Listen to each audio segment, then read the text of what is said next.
Hello, everyone, and welcome to Star USA Training.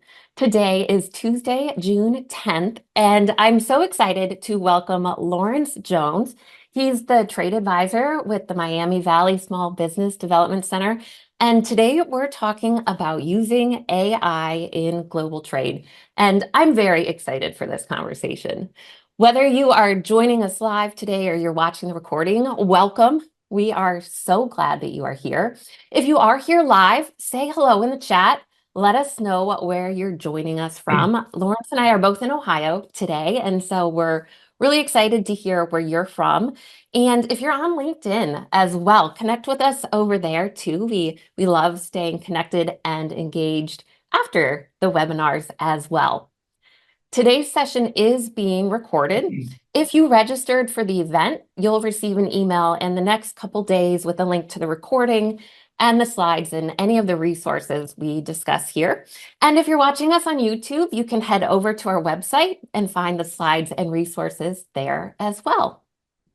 Today's session has been approved for 1 continuing education credit for licensed customs brokers and those with the CCS, CES designations through NCBFAA. We'll share the continuing education code at the end of the webinar, so make sure you stick around to the end for that. We encourage you to stay engaged in the chat. If you have any questions, we are going to save some time at the end for a Q&A.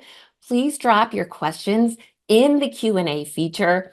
It's separate from the chat, and oftentimes we get a lot of interaction in the chat, which we love, but it's really hard to find your questions. So if you can drop those questions in the Q&A, that would be fantastic. With that, let's get to some introductions here. Here we go. I'm Melissa Merkle. I am the manager of our education and outreach team here at Star USA. And Star USA, if you're not familiar with us, we are an international trade consulting and education firm. We've been doing this stuff for about 30 years now. And we like to say if it involves crossing the border, we've likely done it at some point. We have awesome programs for tariff classification, FTA, CTPAT, and a number of other things. My team in the Education and Outreach department, we handle these free monthly webinars. So if this is your first time joining us, please come back. We get together every month to provide awesome topics on trade compliance. We also focus on our customs broker exam prep course. That's another big thing my team does.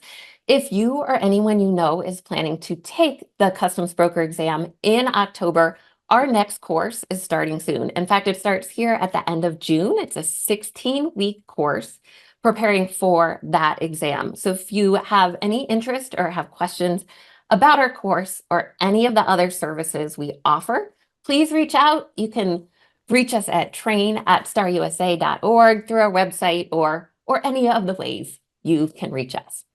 All right, let me introduce you to our guest today, Lawrence Jones. And Lawrence, thank you, first of all, for being here. I'm so excited for this conversation. Thank you for joining us. And you've done some really cool things. I'd like to read your bio so everyone knows a little bit more about you, and then we'll dive into this really fun topic of using AI. So here we go. Lawrence Jones is a trade advisor at the Miami Valley Small Business Development Center in Dayton, Ohio, where he helps small and medium-sized businesses expand into international markets. A certified global business professional, Lawrence has worked across global talent acquisition and international business development in the United Kingdom, Poland, and here in the US. He graduated from Richmond American University, London, Kingston University, London School of Law, and SGH Warsaw School of Economics. Lawrence brings a global perspective and data-driven mindset to trade advisory, combining strategic insight with emerging technologies like AI to help businesses grow confidently and competitively in global markets. With that, Lawrence, welcome. Thank you again for being here. I thought we'd kick it off. Yeah, of course. Thank you very much, Melissa. Yeah, I thought we'd kick it off with a quick poll for everyone that is here live. We're curious, how much are you using AI? All right, so our poll is up. Do you use AI every day? AI is my new bestie. Do you use it a few times a week? Sporadically, I don't trust it much, or I avoid it as much as possible. Awesome. I see a bunch of answers coming in. We'll leave this up for just a moment. We're getting a pretty good mix. All right. It looks like we're good. Let's end the poll here and share the results.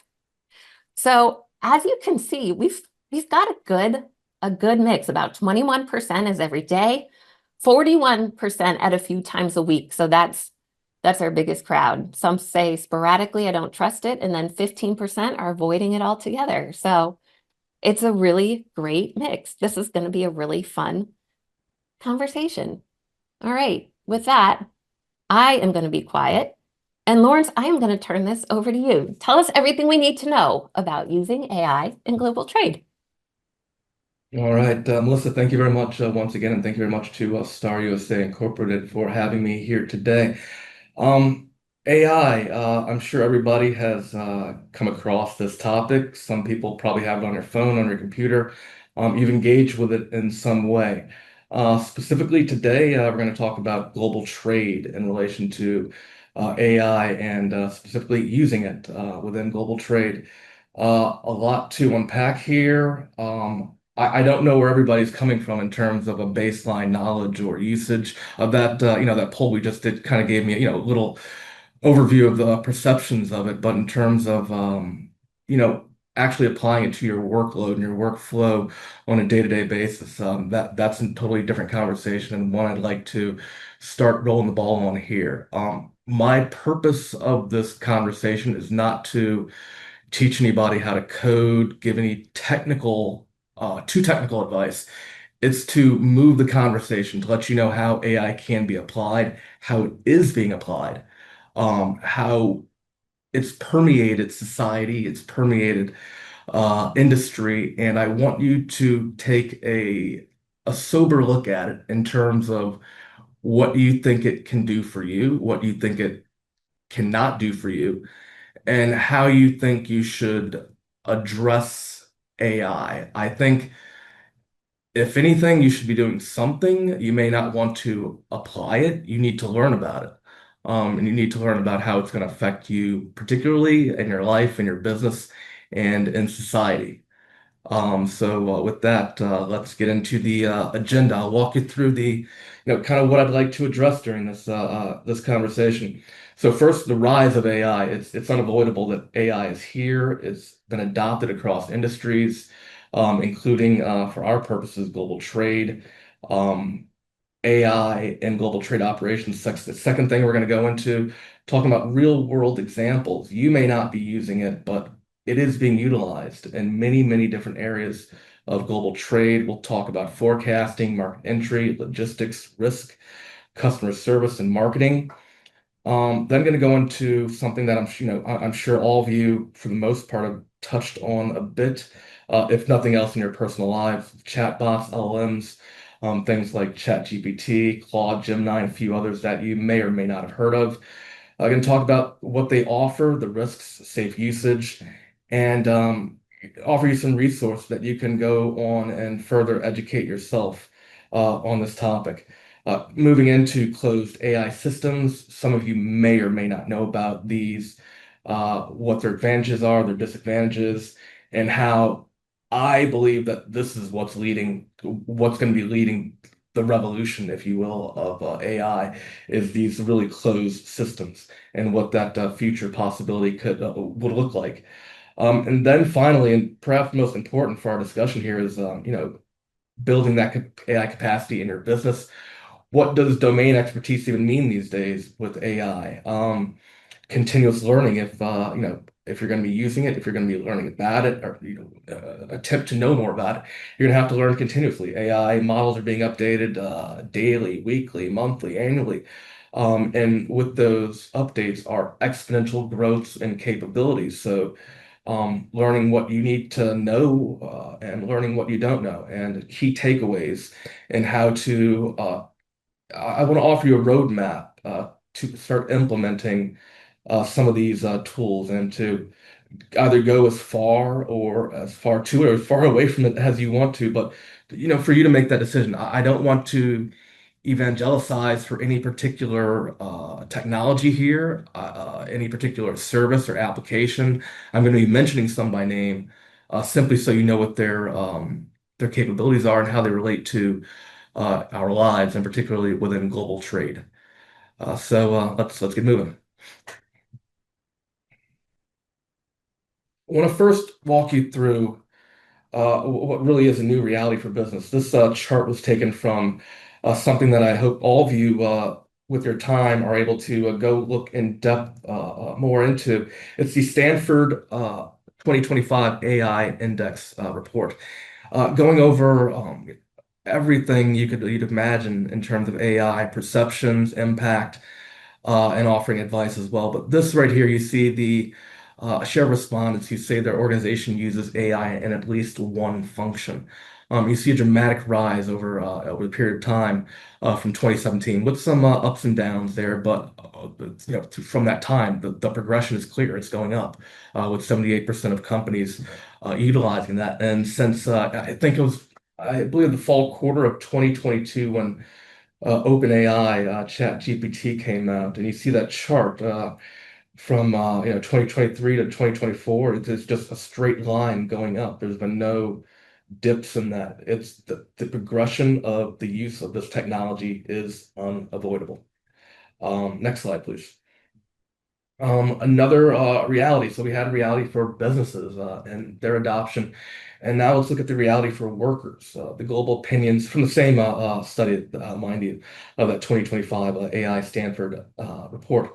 The global opinions of the perceived impact of AI on current jobs, looking at the percentage of individuals together who very likely or somewhat likely perceive that AI will change the way that they do their current job in the next 5 years. Look at that. That's well over 50%. And then you have the numbers of individuals who think that it's likely that AI could actually replace their job within the next 5 years. So that is it's sobering, and especially when you take that into consideration. I don't know how much any individuals here follow AI news. Within the past week or two, the CEO of Anthropic, the makers of Claude, suggested that within 1 to 5 years, 50% of all entry-level white-collar jobs could be automated by AI, leading to 10 to 20% unemployment overall. What does that even look like? Can you imagine that? Like, I try to imagine the size of the universe. I can't imagine that. What does that look like in terms of our society, in terms of business, in terms of how people interact and engage with each other? This isn't a fairy tale. These are things that are coming about, and there are very powerful, very wealthy, very strategic people in this world across business and politics and science who are trying to bring this into a reality. At the same time, all of the thoughts of doom and gloom. I do apologize. It's a bit small, but when you get the slides yourself, you can full screen it, blow it up. But you see the opportunity in terms of how AI can complement and enhance the productivity of occupations. You see finance down at the bottom, kind of leading in terms of what the World Trade Organization in this chart believes. But this is speculation. I think in some of these industries, the numbers could be much, much higher. Um, Looking at things like agriculture, forestry, it's not too hard to imagine automated robots cutting down forests. It's not too hard to imagine, as we already have. You have John Deere machines that are locked sometimes with software that plant seeds, that harvest crops. So I think all of this is applicable, and it's just a matter of where there's a will, and where there's a will, there's a way. So without going into, as I said before, the really, really technical aspects of this, and there are a lot of technical aspects of all of this. What is AI at its basic aspect? it is an imperfect tool. It's being utilized by everybody in terms of any industry you can think of, vertically, horizontally. And as we all know, any tool you have, it can break, it can be unreliable. So, in many ways, how is this any different from any other tool that you may use? How is AI different from any other employee that you would hire who you take a good look at their resume, you do their background check, and they meet all the criteria and they're giving you the right answers, but all of a sudden they make a mistake. What is the difference in the long run? AI is a differentiator, I would argue, depending on how you use it. I would argue quite confidently that AI is the greatest brainstormer in the history of the world. Of course, we can all sit down in a brainstorming session, throw ideas up against the wall. How many stick? But AI can certainly give you more brainstorming ideas within an hour than a room full of highest paid consultants from the highest paid consultancies. Um, so what AI is not, it's not a genie. I've met many people, read stories of many people who engage with AI, chatbots. They tell it to do something, it doesn't do it, and they end their working relationship with AI. That's it. They're disappointed. They think it's hype, and they don't dig a little bit deeper.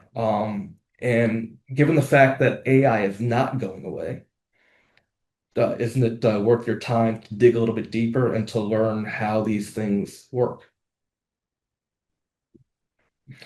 So moving directly into global trade, I want to talk about this is what companies currently are doing. It doesn't matter what you think, how you think it should be used for your company or whatnot. This is how it actually is being utilized in the world today.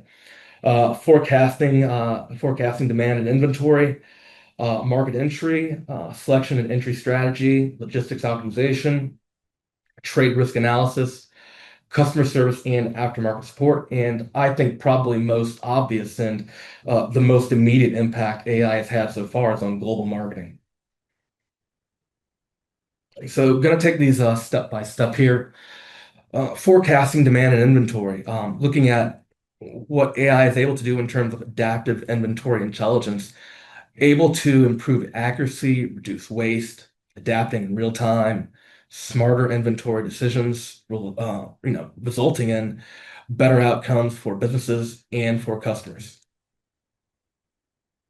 Uh, you know, Building on that, the improved forecasting accuracy, models that traditionally would rely on static indicators are a thing of the past, really. Um, Models can be updated in real time, data from multiple sources, including sales, environmental projections, weather, promotions, logistics. You've got machine learning, which, when applied, can continuously learn from historical data, uh, giving you insights into seasonality, improving projections, things that really you could were only there were dreams before, things that people would say in boardrooms. I would wish that we would have the ability to do this, to do that, and you actually can. Dynamic responses to market changes. You can adapt to sudden shifts, immediate disruptions, supply chains. Think about COVID. Think about hurricanes, earthquakes, political and economic effects. All of this can be adjusted at the whim. Retailers and manufacturers proactively manage demand volatility, adjust supply chains faster. Supply chains, inventory, all of that with the current environment. Of course, with tariffs, that's even more important these days. And something fascinating, granular forecasting, being able to, if you have a product, a service, determining at what point does that come off the shelf? Where does it come off the shelf? What regions? Enabling for more precise stocking fulfillment strategies. So once again, you're almost eliminating waste. You're trying to move to very efficient processes, and there's almost a theme of continuous improvement built into AI. Moving into market entry selection. One thing I didn't mention at the beginning of this program or this webinar rather is that I want to talk about some of the practical things that you can do in relation to AI and some of the no-cost resources that the United States offers through the small business development centers and through various other resources. So as I go through this section and a couple others, I want to specifically highlight a few programs. And you'll see what I mean more so as we move forward, but just want to kind of set the stage there. For market entry, selection, and strategy, look at data-driven expansion.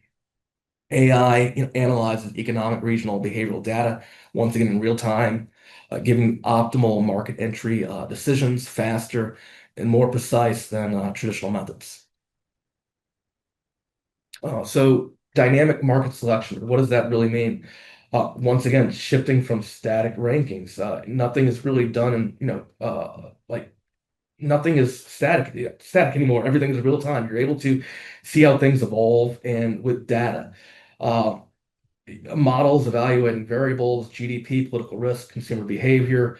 Once again, continuously rather than annually. You don't have to wait on annual, quarterly reports. You can move faster than the market would insist you move in previous times.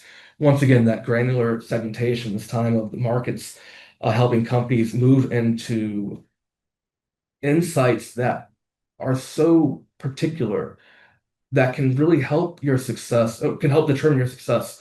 Whereas if you're moving into Canada, and you had an idea to say, hey, let's sell our product to Canadians, they love it. We're in Canada.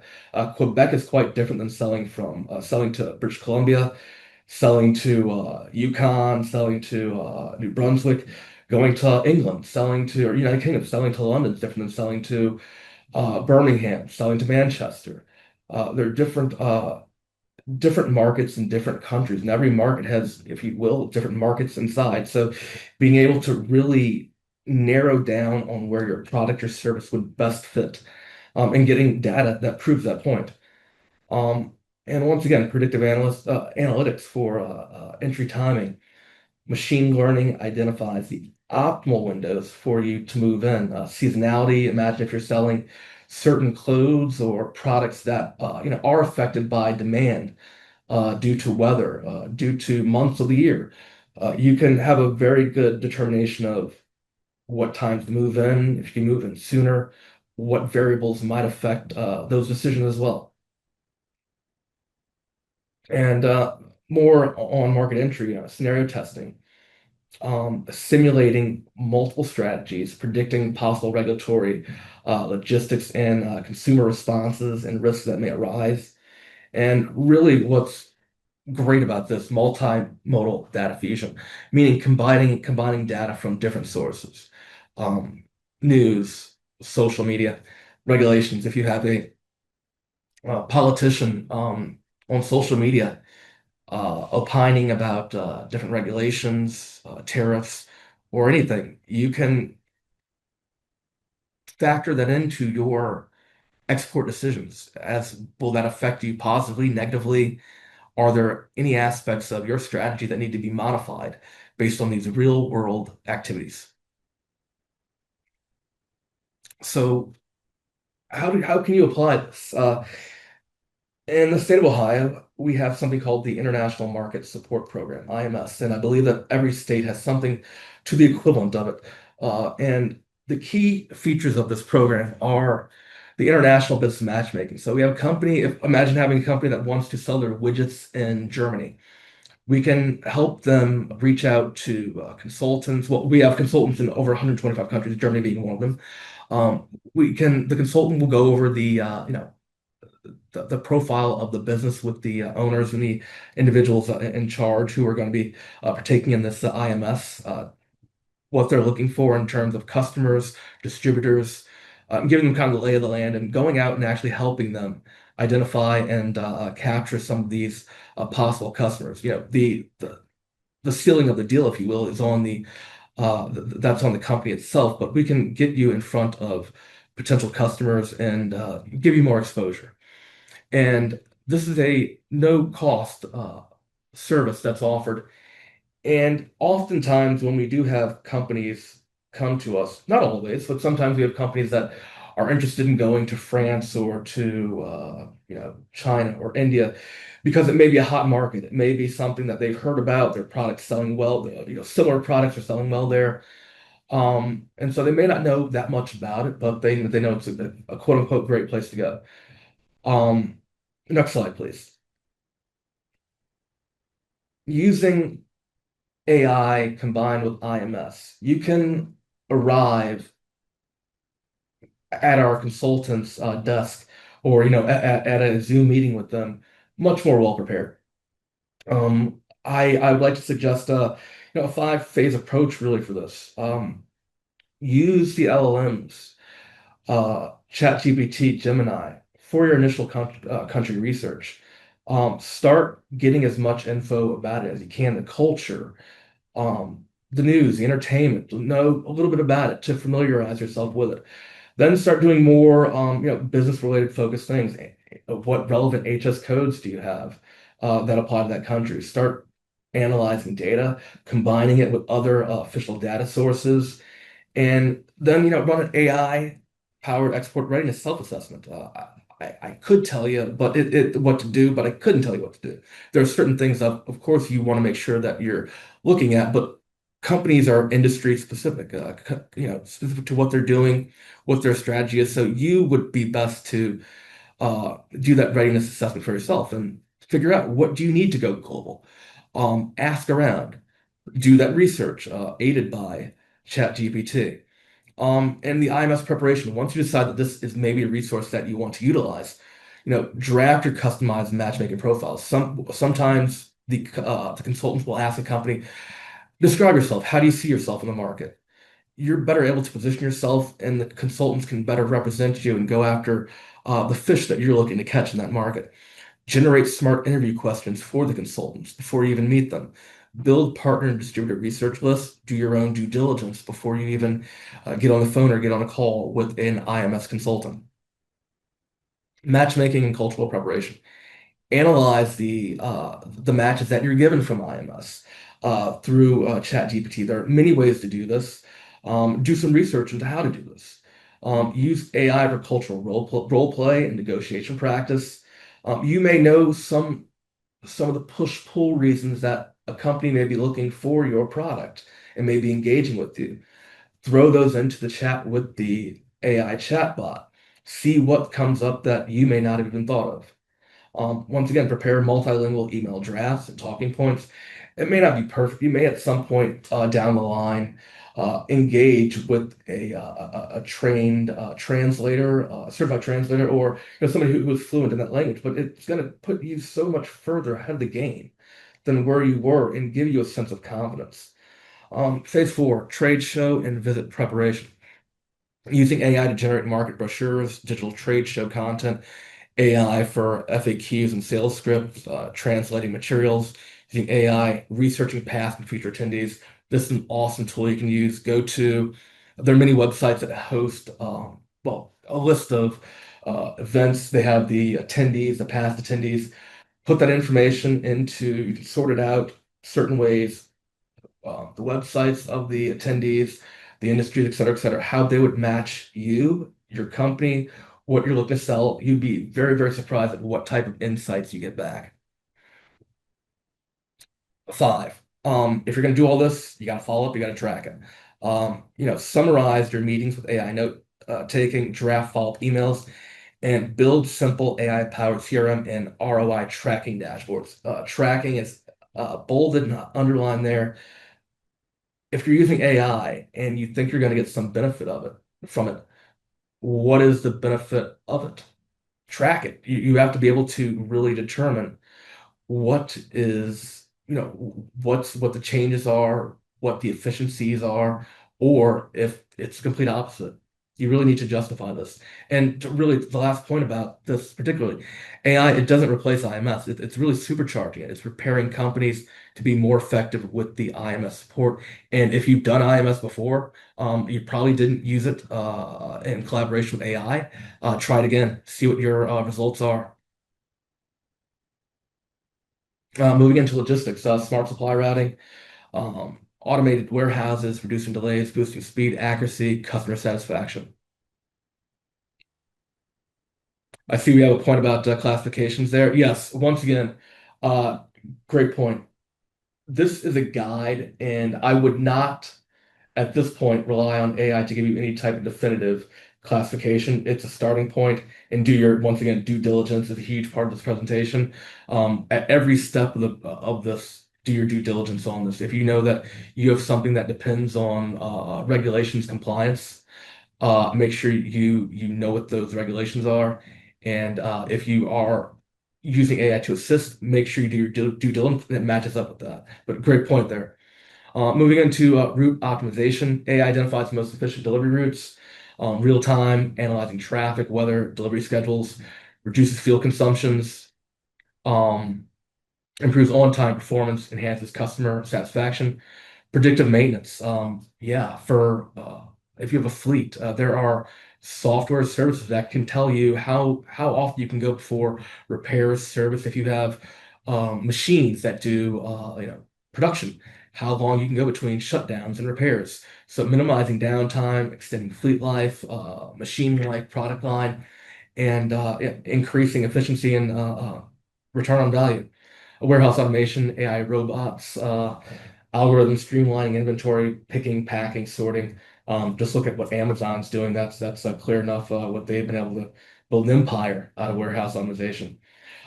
Delivery time prediction, machine learning models, analyzing historical data, demand forecasting, um, reducing overstocking and a lack thereof. Exception management, real-time alerts to help address delays, weather events, missed scans, and to make, once again, decisions on the fly. Trade risk analysis. Um, Being able to really be proactive in terms of identifying risk, automated compliance, red flagging issues before things become an issue. So, real-time detection, you're able to monitor global events, financial health of companies, organizations, operational patterns, to flag potential financial risks, sanctions, and compliance screening. A lot of the machine learning tools, they automatically screen vessels before they even depart. Behavioral pattern analysis, AI models detecting anomalous behaviors across all types of modes of shipping. And really, once again, this is all about stopping problems before they have the chance to cause you problems.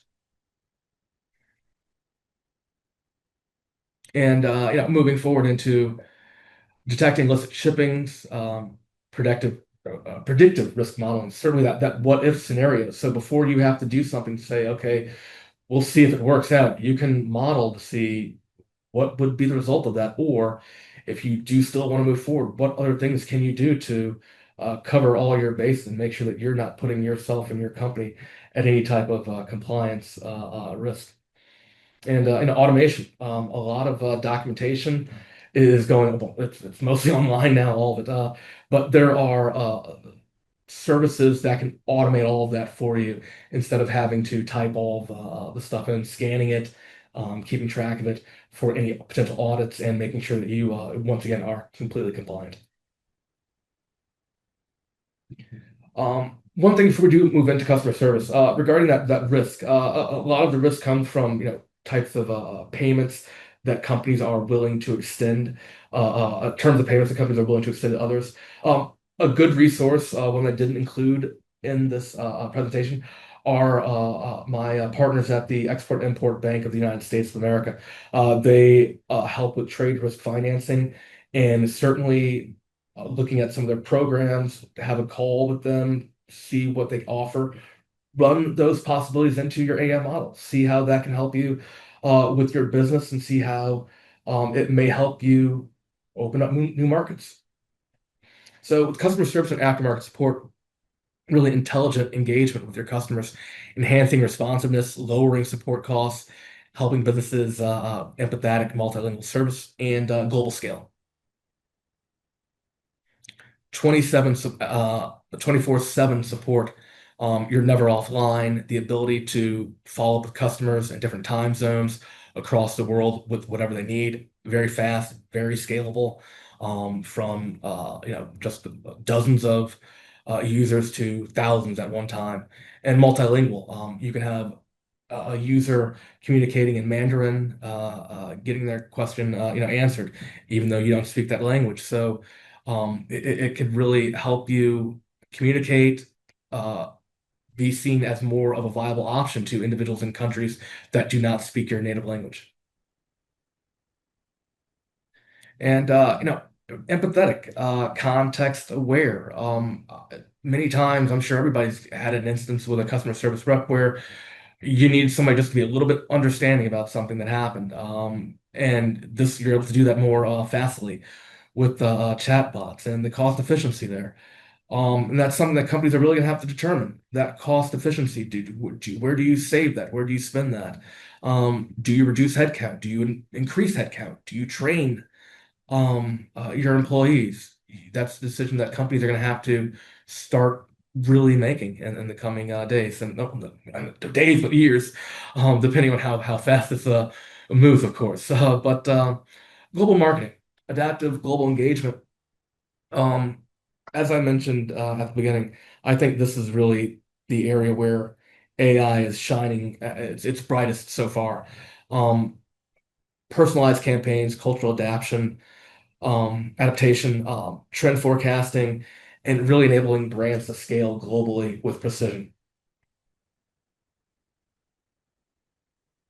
Once again, personalized content. If there were 20 different people in a room, you could very quickly 20 different marketing campaigns for them, 20 different brochures very quickly.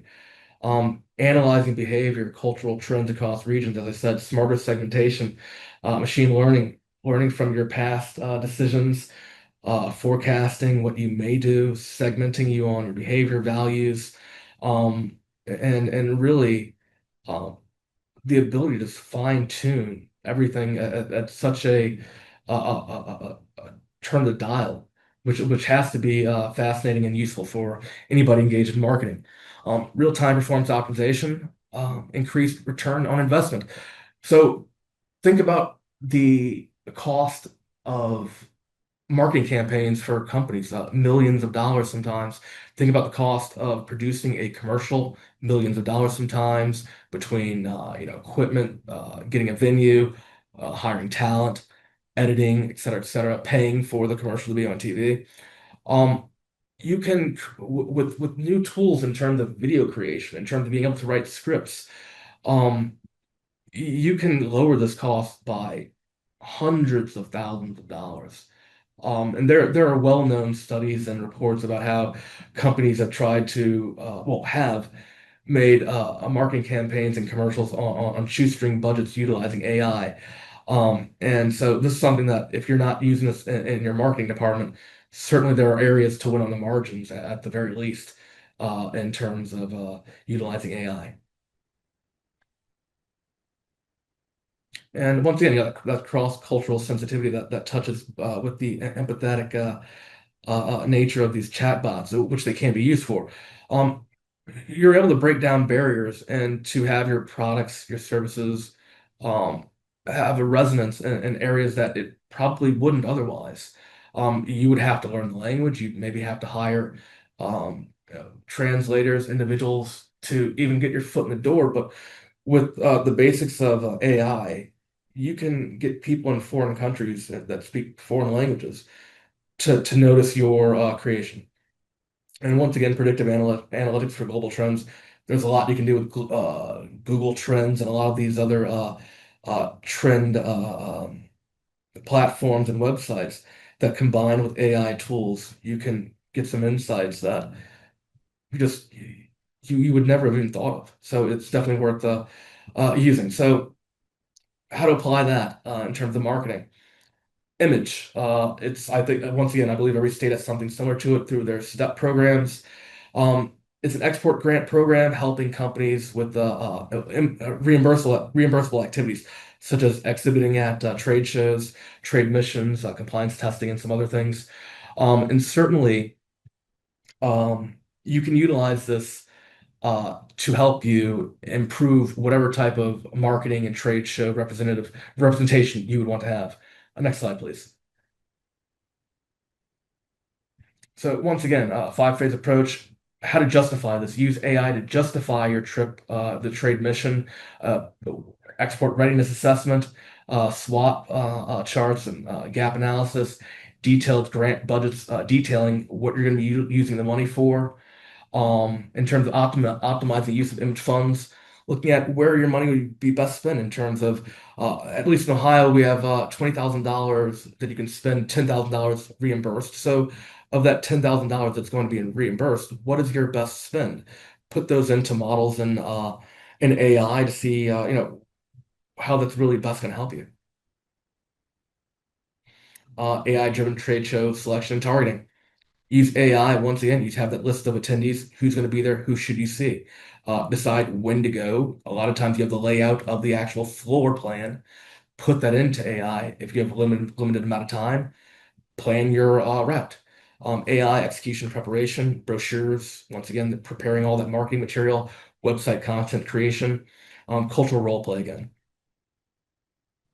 And then follow up again. The compliance, the return on investment reporting, summarize the meetings, thank you emails, and once again, tracking all of that with dashboards that you can create, highlighting that return on investment. And if it worked for you, do another round of it the following year and use AI to prepare again. LLMs and chatbots. We all have used some of these. And so, yeah, it's experiment with them. They give you different results depending on what you put in. And That's really the thing, to experiment with them. And a lot of people have thresholds for what they want to put in. There are ways to put in private data by scrubbing it, putting it into Excel spreadsheets, and then uploading it. Once again, you can research how to do that yourselves, but there are ways to do this. Next slide. Once again, the associated risks, confabulation or hallucination, data privacy, harmful bias, information integrity, intellectual property, third-party integration, over-reliance and automation bias. All of these things I'm sure we've thought about at some point when utilizing these, and they need to be continuously thought of. So maximizing, really learn how to prompt engineer, keep your information clean and organized, demand sources from your chat when you talk to it. You can actually program that into your responses. And once again, track, program, and fine tune where possible. And these are some resources that I fully suggest you look into. MIT AI Hub, advice on data analytics, how to get better data analytics out of these chat GPTs, building custom GPTs. NIST, it's a government initiative to inform companies on how to better manage their AI risk. And OECD AI Policy Observatory, all resources that I think you should all look into for tips on using and protecting yourselves from some of the risks. Uh, how to apply that. We have the Ohio Export Internship Program. A lot of companies do engage with this each year, and I do believe Star USA is doing so this year as well and has done so in past years. We have interns from some of Ohio's best colleges, students studying typically business majors. They undergo a spring semester program on exporting, and it culminates in the summertime with a 12-week internship program. And use that internship program to get some of these students engaged with some of these AI programs. They can do pilots for you. They come with a lot of knowledge. Once again, they're trained on export compliance, things of that nature, and they can help you get some pilot programs off the ground. Once again, that is the Ohio Export Internship Program. The link is provided there. Do take a look at that and how you can provide that with AI. And these are some of the possible projects: creating AI use policies, conducting extensive research, creating CRMs, databases, creating country portfolios with all the information that you might need when looking at certain countries, analyzing KPIs. It's something also, I don't know if any of the you companies are going out onto LLMs, using things like World Trade Organization 2025 updates, McKinsey reports, putting your own company profiles, your own metrics in there. How does your company fare up against what they're reporting for their outlook on the global economy, on your industry? That's something you can also use for AI with. Have your intern help you with that. Have them help collect, clean, and organize data for you, keep you updated on AI trends. And university students, think about all the access they have to databases. They probably have more access to information about your industry than you have. Um, Tens of thousands of dollars worth of software that they have the access to. Think about how you can combine that with AI. What type of information they can bring to the table that you can then parse through, analyze, that can help you make a move into another country. Closed AI, different than open AI. These models run locally on your company's own hardware, no internet connection, private, secure to an extent, and they are faster for certain tasks. Limitations, smaller models, less broad knowledge, requires powerful hardware, fewer updates compared to cloud models. Technology is still developing. I encourage you all there are a couple articles here. Please go look at that to learn more about closed AI and really what that is meaning to AI in general and the development of the workforce. Next slide. On the horizon, so that closed AI again, Klarna is a fintech, and they're starting to move away from SaaS and some of their divisions. And once again, internal AI solutions created using Neo4j, which is a database management organizer, LLM-driven tools. So they're bringing things in-house. Next slide. Appreciate that unless they proactively lead this transition, incumbent enterprise software leaders will lose the advantage they enjoy to disruptive upstarts. What's happening is AI is becoming so good that people are starting to build their own software. It's now don't give up your Microsoft 365 or SAP or Oracle yet, but this is what's coming. Companies realize that this technology is coming and they can save costs doing that. And as it says, generative AI offers a once in a generation chance to save money and to really help companies reduce their reliance on enterprise software. Vibe coding, this is on the horizon. You may not have heard about this. Blurs the line between coding and problem solving. You're able to type in what you want in terms of an application, and it generates it for you. Now, there are, of course, security back-end issues with it, but what you're able to do is to get an immediate minimal viable product, a feasibility study that maybe would have cost hundreds of thousands of dollars to do. With programmers, you're able to use tools like Cursor, Gemini Ultra. They have, I believe it's Canvas now, something they have where you can type in and see what an application or initial software system looks like. Next slide, please. Once again, there are incredible limitations, garbage in, garbage out, data privacy concerns, and the coding may struggle with domain-specific technical challenge that require deep expertise and domain expertise. Next slide. So domain expertise matters more than ever now. AI, robots taking over things. Yes and no. AI is becoming more customized, contextual, in real time. AI can be fine-tuned to your company's data, models reflecting unique needs, and no longer is this one size fits all. And I firmly believe that AI won't replace experts, but experts who know how to use AI will replace those who don't. Continuous learning is going to be key. As AI and global trade evolve, you've got to combine your knowledge with AI to stay up to date, accurate, compliant, competitive. Specialized knowledge is where this is really going to separate people. You're able to refine, you know what AI is not doing right. You're able to build upon it and you're able to lead others. And you're able to be the guard keeper over what AI is not doing correct and able to lead its development. So I think really becoming more of an expert in whatever you're doing, whether it be trade advisory, compliance, financial risk, marketing, becoming an expert in whatever you're doing is going to be necessary, and combining that with AI. And key takeaways: plan carefully for whatever type of implementation you want to do. phase it out and go piecemeally, address privacy and data early. Data privacy, compliance, and data in terms of how clean you're keeping it, what type of records, how organized and how accessible. Set clear goals, define what success looks like in terms of savings, faster processes, monitor and evaluate, and continuously improve.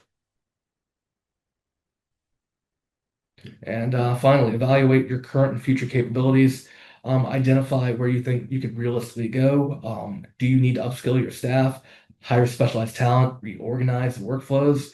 Um, do realize that inaction carries risk. We've seen how it's already being utilized. How do you want to utilize it, and how do you want to stay up to date? And I would advise you to take proactive steps now that will position your organization to adapt, compete, and capture opportunities globally. And thank you very much. Thank you, Lawrence. This has been fantastic. And we do have a few questions. We're going to get to them here in just a moment. Did you want to touch on this slide about the Ohio Small Business Development Center at all? Yeah, I just want to say that we are in Ohio, and our services are extended to everybody on a non-discriminatory basis, and all welcome, and really hoping to help encourage business growth, not only domestically but internationally, as you see as well. Awesome. And at STAR, we love working with the SBDCs in Ohio, and we've connected with a number of other states as well. So if you haven't connected with them, I highly recommend that you do. As we get to the questions here, just a real quick reminder, if you joined late or you might have heard at the beginning of the webinar, our team at STAR has a customs broker exam prep course. Our next course starts in a couple weeks. So if you have any questions or want to learn more information, this QR code will take you to our website with that information. And we are going to leave this slide up. This is the continuing education code for our webinar today. As I mentioned, the event qualifies for 1 continuing education credit for licensed customs brokers, CCS, CES designations through NCBFAA. A few things to note about the code. All of those are zeros in there. Sometimes there's confusion whether it's a 0 or an O, but all of these are zeros. The code is up on the slide. We're also going to be dropping it in the chat as well. You also want to include the dashes, so keep the dashes. Now, if you are entering this information into the NCBFAA website, you will have a different code, whether you're watching us right here live or whether you're watching the recording. Also on their website, there's a different place to enter the live code versus the recorded code. So if you're having trouble with the code at all, it might be one of those things. You might actually be in the wrong spot. So again, whether you're watching live or the recorded version, make sure you're entering in the right spot. One more thing, if you are here live and you're trying to enter the code in right now, it's likely not going to work for you. It usually takes a few hours after the event for those links and those codes to become active. All right, but it should work for you later on today. All right. With that being said, let's get to some of the questions. Lawrence, you have a few minutes to stick around and answer some of the questions that have come in? I do, yes. Awesome. All right. So the first one is, can you address questions needed to ask for ECCN purposes with software and firmware? I would say, you can begin your questions, you can begin to answer problems, but I wouldn't yet rely on it to definitively address any problems. I would take it as far as you can in terms of I think that's right, and then um, go use commercial service, ITA, International Trade Administration resources, any type of relevant resource that you think is kind of the compliance arm of whatever type of regulation code that you're looking to get the answer to. Awesome. Thank you. One thing too, I wanted to mention, because I know you had touched on another question earlier in the session about, I believe, HS codes and how to use AI for that. And I wanted to share some of the experience our team has had with that as well.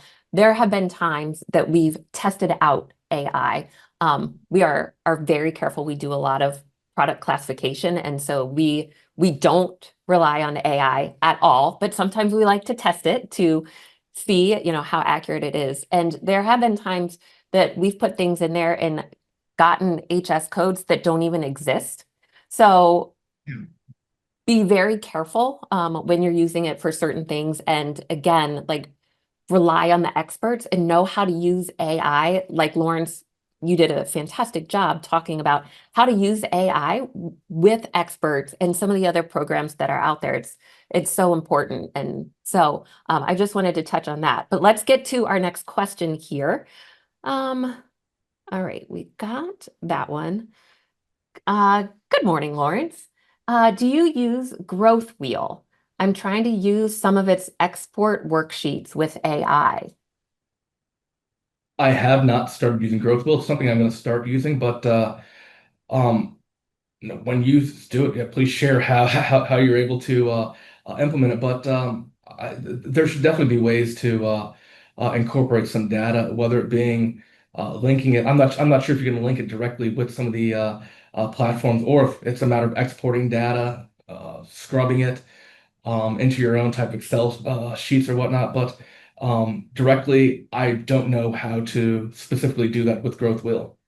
But I wouldn't be surprised if there certainly is a way to. Awesome. All right, next question.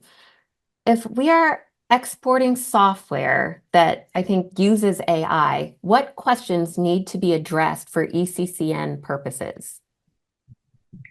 That's a good question. I wouldn't know the entirety of those questions, but I think a good place to do it, start with asking ChatGPT and then going from there. What uh, authoritative bodies are needed to, um, you know, to review that? What type of software? Is there anything that's covering a military a need? Is there, exactly what where it's being sold also?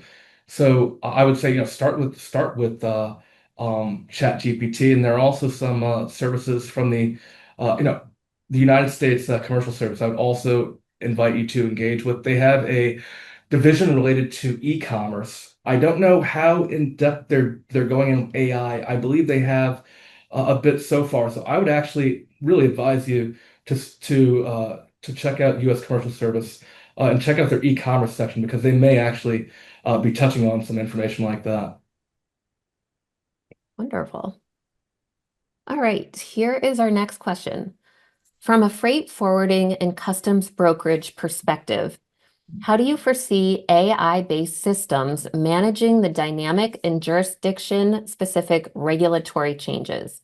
For example, PGA requirements, tariff updates, ACE messaging rules that currently require human oversight in the data entry process. The idea is to understand, this is a long one. The idea is Yeah. to understand if AI will be replacing experienced brokers by reviewing AI's ability to adapt to legal and regulatory nuance. Short answer, yes. I think it will be replacing individuals, not everybody, of course. You just in terms of legal and regulatory, you see there are already AI lawyers, AI legal researchers. So from just a standpoint of is it possible to outsource legal matters to AI? There you go. In terms of trade and everything that comes in from freight forwarding and brokerage. I don't see how a lot of that isn't automated because a lot of that information is coming in directly from government sources. So anytime you can link like an API that's say bringing in information from Customs Border Patrol to Census Bureau, how many containers, et cetera, there's ways to link the data. So anytime you can link data and then get information, you've probably got somebody in charge saying, well, that's somewhere we can cut individuals. But at the same time, if you're able as a customs broker, as somebody involved in freight forwarding, things of that nature, and you have a good grasp of AI, you can maybe help develop those systems. You can help train others on that. And I really think that's where we're leading to. Where as a domain expert, as somebody engaged in certain aspects of trade, what do you bring to the table in terms of how you can utilize AI to help the business, to help clients? I think you bring up a really good point, and you mentioned this in some of your previous slides too, that you can look at this in a way like all of these jobs are going to be lost, but you can also flip it and look at all of the opportunities and how to position yourself in a way so that you are becoming the expert or utilizing AI in a way that is going to set you up for success. And so Yeah. I think it's really exciting, actually, all of the opportunities. I mean, can you imagine 5, 10 years from now what our jobs are going to look like? And maybe scary, but also very exciting too. So, all right. Yeah. Next question, and this one's also a little bit longer. A hurdle I have, this is especially a problem with ChatGPT, is that it doesn't cite where it's getting a certain piece of information from. Google Summaries does this, but it's often picking lower quality sources, so long as they more sufficiently answer your question. Is there, or do you anticipate a way to dig into why an AI provider the response it did? Sorry, I might not have read that correctly, but do you understand the I overall certainly question? do. I do, yes. I'd say the first thing is I provided a few resources in the Chat GPT LLM section of the slides. So if you do get a hold of the presentation on a PDF form, click on those links and they provide some information about how to set up chatbots. Some of them are a bit different, but essentially they're the same. Where you tell them, if you're in finance and you want to set up a chat GPT bot, you go in, you give it instructions. You are a finance expert. You have engaged with companies, Fortune 500 companies. You are knowledgeable about this and that. You can, if there are certain regulations or documents that are essential to compliance in your industry, upload those into the chat bot, and then it can start from there.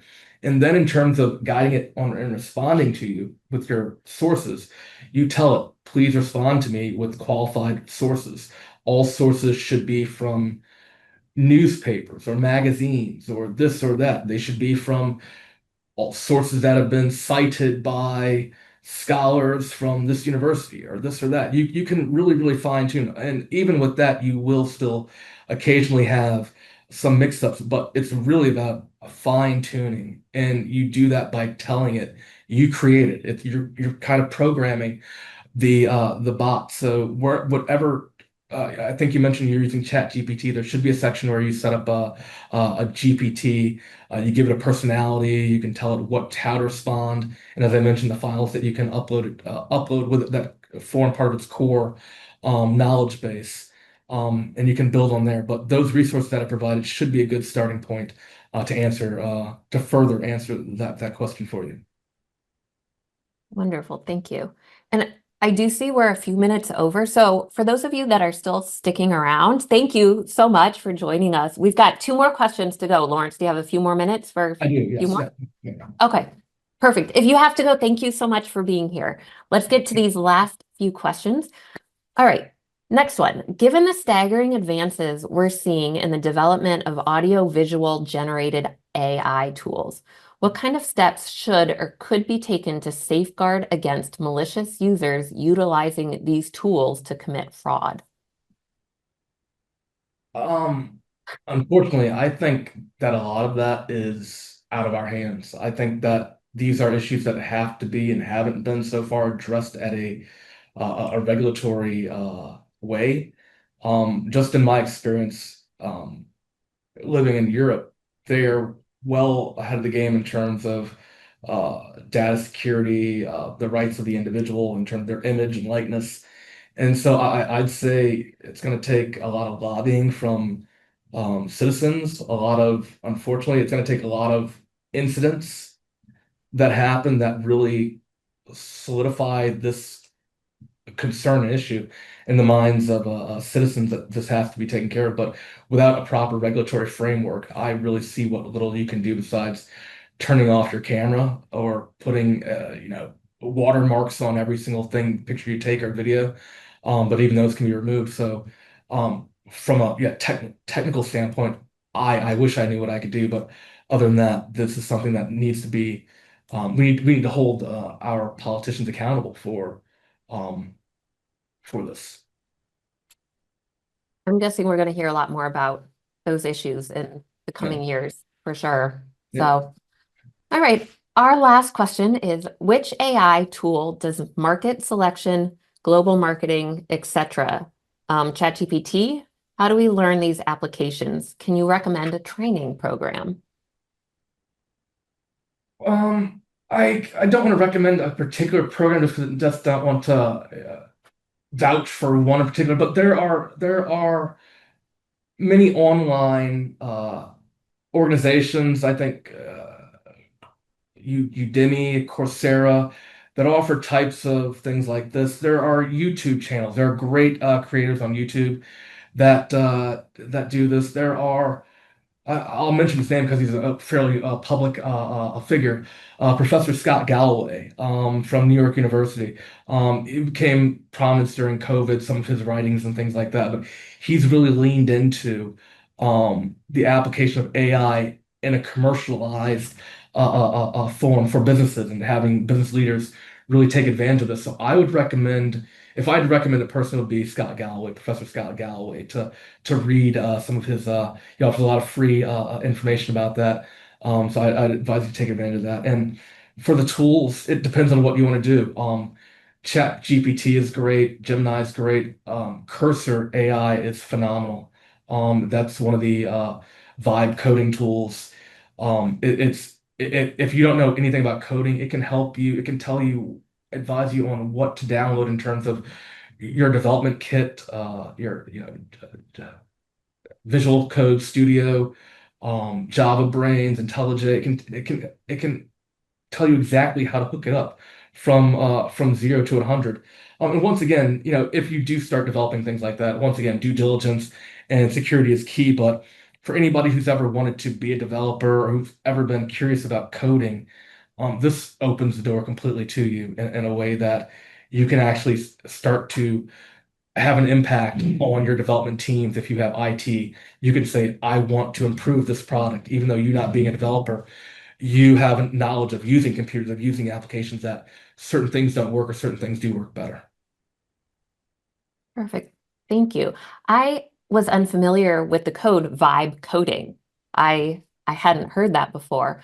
I did see you had mentioned Canva as one of the options, and I'm a big Canva junkie, and they just released some new features, and vibe coding was part of that. I didn't know that was the name of it, but it's really amazing to be able to say, I want blah, blah, blah, blah, blah, and then it just creates all this code. Again, is it accurate? Is it the best? Of course, like you said, there are all those risks, but it's very cool, all of the things.